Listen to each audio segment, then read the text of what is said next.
Praise the lord. ಪ್ರೀತಿಯ ಸಹೋದರ ಹಾಗೂ ಸಹೋದರಿ, ಈ ದಿನ ನೋಡಿದ್ರಲ್ಲಿ ಬಹಳ ಸಂತೋಷದಿಂದಾಗಿದ್ದೇನೆ. ಯೇಸು ಕ್ರಿಸ್ತನ ಮಧುರ ನಾಮದಲ್ಲಿ ನಿಮಗೆಲ್ಲರಿಗೂ ವಂದನೆ. ಶಾಲೂಮ್. ನಿಮಗೆ ಸಮಾಧಾನ ಉಂಟಾಗಲಿ. ಪ್ರೀತಿ ಹೃದಯ ಮಕ್ಕಳಿಗೆ ಈ ಮುಂಜಾನೆ ವೇಳೆಯಲ್ಲಿ ದೇವರು ಆತನ ಕೃಪಾವರಗಳಿಂದ ಹೊಸ ದಿನ ಕೊಟ್ಟಿದ್ದಕ್ಕಾಗಿ ದೇವ್ರ ನಾಮಕ್ಕೆ ಸ್ತೋತ್ರ ಸಲ್ಲಿಸೋಣ.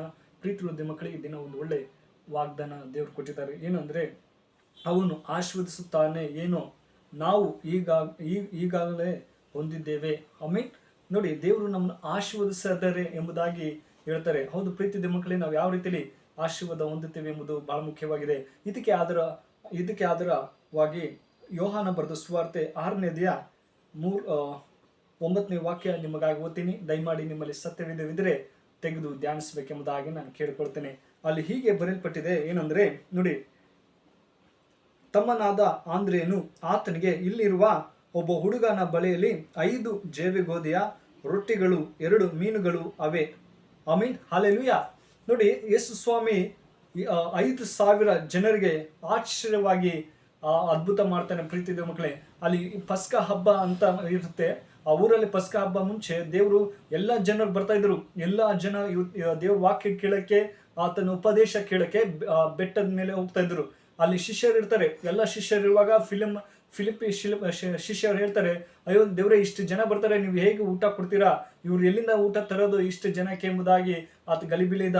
ಆದ್ರೆ ನಾವು ಆಶೀರ್ವಾದ ಹೊಂದಿದ್ದೀವಿ, ಆದ್ರೆ ಆತ ಈ ತರ ಹೇಳ್ತಾ, ಊಟ ಎಲ್ಲಿಂದ ಕೊಳ್ಳಿ ಇಷ್ಟು ಜನ ಎಂಬುದಾಗಿ. ಆದ್ರೆ ಸೀಮೋನು ಮತ್ತೆ ಪೇತ್ರ, ದೇವ್ರೆ, ಇಲ್ಲಿ ಚಿಕ್ಕ ಹುಡುಗನ ಹತ್ರ 2 ಮೀನು 5 ರೊಟ್ಟಿ ಇದೆ ಎಂಬುದಾಗಿ ಆತ ಹೇಳ್ತಾರೆ. ಆ ಶಿಷ್ಯ ಹತ್ರ ಹೋಗಿ ತಗೊಂಡ್ ಬನ್ನಿ, ನಾನು ಇವ್ರಿಗೋಸ್ಕರ ಪ್ರಾರ್ಥನೆ ಮಾಡ್ತೀನಿ ಎಂಬುದಾಗಿ ಅವ್ರು ಪ್ರಾರ್ಥನೆ ಮಾಡ್ತಾರೆ. ಹೌದು ಪ್ರೀತಿಯ ಮಕ್ಕಳೇ, ದೇವರು ಅದ್ಭುತವಾಗಿ ಅವರನ್ನು ಉಪಚಾರ ಮಾಡಿದ್ದಾರೆ ಎಂಬುದನ್ನು ನೋಡ್ತೀವಿ. ಅದೇ ತರ ಲೂಕನ ಬರೆದ ಸುವಾರ್ತೆ 4ನೇ ಅಧ್ಯಾಯ 3ನೇ ವಚನ ನೋಡುವುದಾದ್ರೆ, ಪ್ರೀತಿ ಮಕ್ಕಳೇ, ಆಗ ಯೇಸು ಸ್ವಾಮಿಗೆ ಸೈತನ್ ವಂಚಿಸಿತು. ದೇವ್ರೆ, ನೀನ್ ದೇವ್ರ ಆಗಿದ್ದರೆ ಈ ಕಲ್ಲಿನಿಂದ ರೊಟ್ಟಿ ಎಂಬುದಾಗಿ ಸೈತನು ಯೇಸು ಸ್ವಾಮಿಗೆ ಪ್ರಶ್ನೆ ಮಾಡಿತ್ತು. ಆದ್ರೆ ದೇವ್ರು ಏನ್ ಹೇಳ್ತಾರೆ, ಮನುಷ್ಯನು ರೊಟ್ಟಿದಿಂದ ಮಾತ್ರ ಬದುಕುವುದಿಲ್ಲ.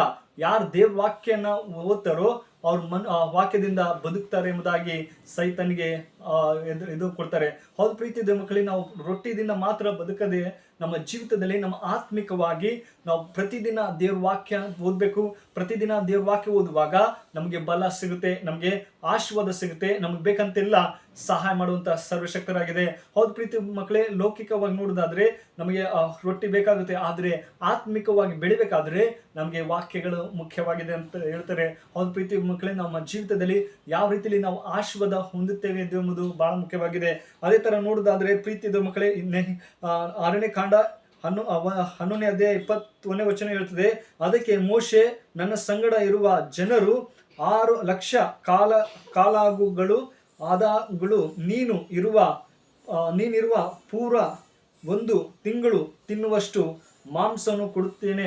ಐ ದೇವ್ರು ಹೇಳ್ತಾ ಇದ್ದಾರೆ ಮೋಶೆಗೆ, ಅಲ್ಲಿ ಇಸ್ರೇಲ್ ಜನರಿಗೆ, ನೀನು ಎಲ್ಲರಿಗೆ ಅವ್ರಿಗೆ ಎಷ್ಟು ಹಸುವೆ ಆಗಿತ್ತು ಅವರೆಲ್ಲ ಬೈತಿದ್ರು ಮೋಶೆಗೆ, ಅಯ್ಯೋ ಮೋಶೆ, ನಾವು ಅಲ್ಲಿ ಇದ್ದರೆ ಎಷ್ಟೋ ಜನ ಇತ್ತು, ನೀನು ಇಲ್ಲಿ ಈ ಕಡೆ ಕರ್ಕೊಂಡ್ ಬಂದಿದ್ದಿ, ನಾವು ಹೇಗೆ ಊಟ ಮಾಡ್ಬೇಕು, ಹೇಗೆ ಇದು ಮಾಡ್ಬೇಕೆಂಬಂತ ದುಃಖದಲ್ಲಿದ್ರು.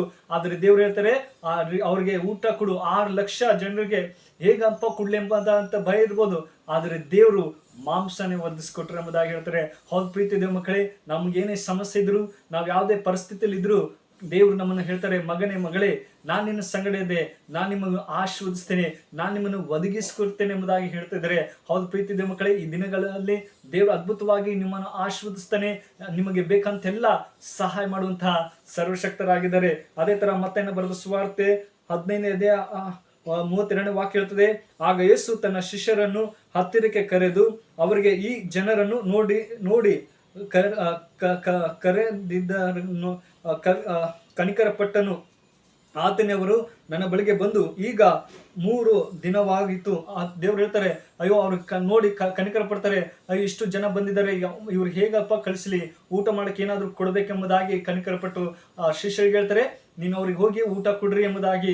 ಅಲ್ಲಿ ಕೂಡ ಅದ್ಭುತ ಮಾಡಿದ್ದಾರೆ ಎಂಬುದಾಗಿ ನೋಡ್ತೀವಿ. ಪ್ರೀತಿ ಮಕ್ಕಳೇ, ನಾವು ದೇವರಲ್ಲಿ ನಂಬಿಕೆ ಇಡಬೇಕು. ದೇವ್ರು ನಮ್ಗೆ ಎಲ್ಲ ಒದಗಿಸುತ್ತಾನೆ.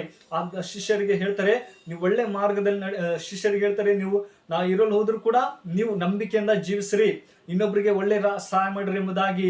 ನೀವು ಗಲಿಬಿಳಿ ಆಗ್ಬೇಡ, ಅಯ್ಯೋ ನಾ ಏನ್ ಮಾಡ್ಲಿ ಎಂಬುದಾಗಿ ಹೇಳ್ಬೇಡ್ರಿ. ನಾನು ಕೊಡುವಂಥ ದೇವರು ನಿಮ್ಗೆ ಏನು ಬೇಕು ಅದನ್ನೆಲ್ಲ ದೇವ್ರು ಹೇಳ್ಕೊಟ್ಟಿದ್ರು. ಹೌದು ಪ್ರೀತಿದೆ ಮಕ್ಕಳೇ, ಒಳ್ಳೆ ಟ್ರೈನಿಂಗ್ ಅವ್ರಿಗೆ ಕೊಟ್ಟಿದ್ದಾರೆ ಶಿಷ್ಯರಿಗೆ. ಅದೇ ತರ ನಮ್ಮ ಜೀವಿತದಲ್ಲೂ ದೇವರಲ್ಲಿ ನಾವು ನಂಬಿಕೆ ಇಡಬೇಕು.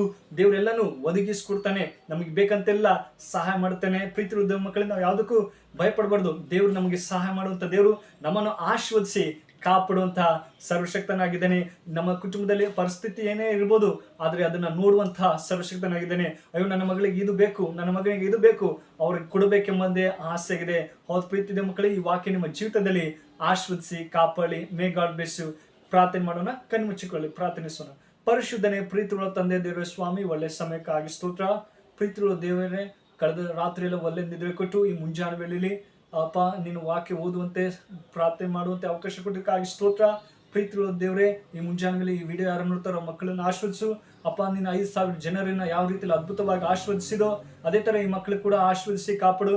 ಅವ್ರು ಯಾವ ಸಮಸ್ಯೆಲಿದ್ರು ಆ ಸಮಸ್ಯೆಲ್ಲ ಬಿಡುಗಡೆ ಕೊಡು, ಶಾಂತಿ ಸಮಾಧಾನ ಕೊಡಪ್ಪ ಅಂತ ಪ್ರಾರ್ಥಿಸಿದ್ರೆ ಈ ದಿನ ಅವ್ರಿಗೆ ಆಶೀರ್ವದಿಸು. ಅವ್ರು ಬೇಕಂತೆಲ್ಲ ಆರೋಗ್ಯ ಕೊಡಪ್ಪ ಅಂತ ಪ್ರಾರ್ಥಿಸಿದ್ರೆ. ಪ್ರೀತಿಯುಳ್ಳ ದೇವರೇ, ಈ ಚಿಕ್ಕ ಪ್ರಾರ್ಥನೆ ಕೇಳಿದಂತೆ ಯೇಸು ಕ್ರಿಸ್ತನಲ್ಲಿ ಬಿಡುತ್ತೇನೆ ಜೀವ ತಂದೆ, ಆಮೇನ್.